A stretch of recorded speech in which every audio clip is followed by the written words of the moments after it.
Joseph fell on his father's face and wept over him and kissed him.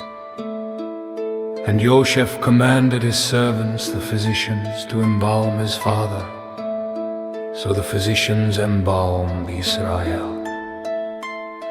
And 40 days were completed for him, for so are completed the days of embalming. And the Mitzrites wept for him 70 days.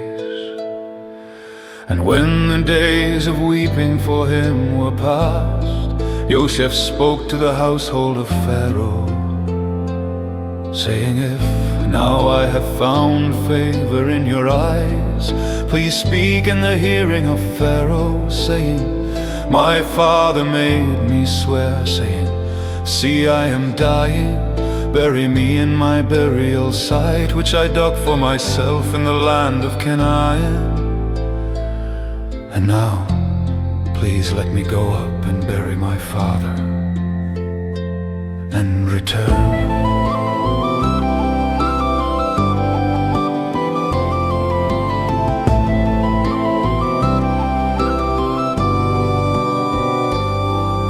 And Pharaoh said, Go up and bury your father as he made you swear. And Joseph went up to bury his father, and with him went up all the servants of Pharaoh, the elders of his house, and all the elders of the land of Mitzrayim.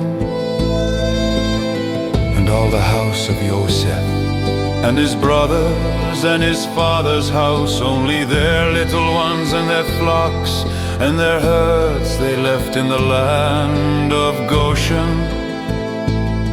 And there went up with him both chariots and horsemen, and it was a very great company. And they came to the threshing floor of Atad, which is beyond the Argent, and they lamented there with a great and very heavy lamentation.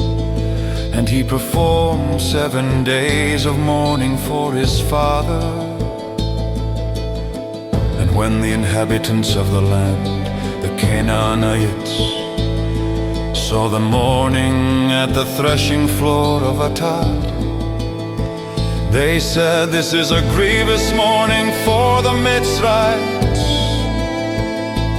That is why its name was called Mitzrayim, which is beyond the Yarden.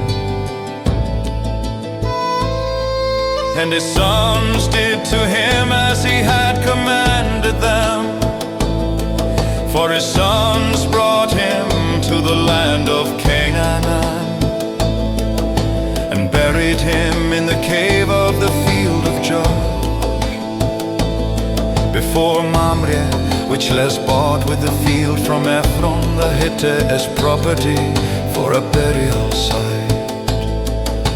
And after he had buried his father, Joseph returned to Mitzrayim, he and his brothers and all who went up with him to bury his father. And when Joseph's brothers saw that their father was dead, they said, What if Joseph hates us and pays us back all the evil which we did to him?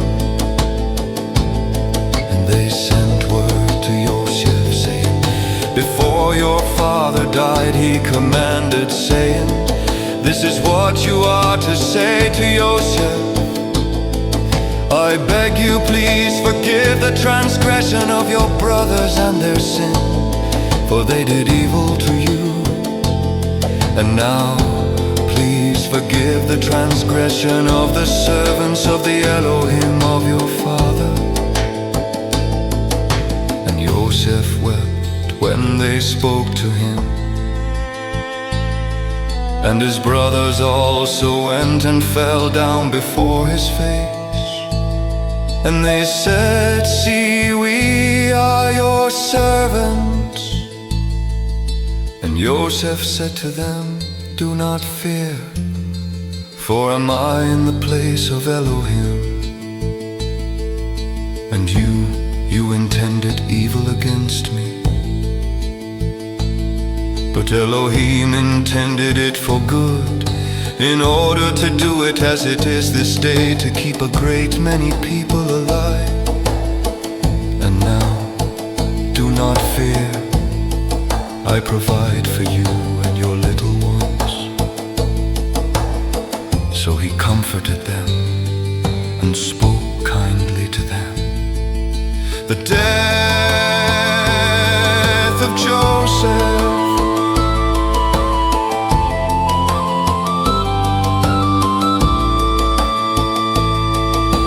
Joseph dwelt in Mitzrayim, he and his father's household, and Joseph lived 110 years. And Joseph saw Ephraim's children to the third generation. The children of Asher, son of Menashe, were also born on Joseph's knees. And Joseph said to his brothers, I am dying, but Elohim shall certainly visit you and bring you out of this land to the land of which he swore to Yitzhak, to Yitzhak, and to Yaakov.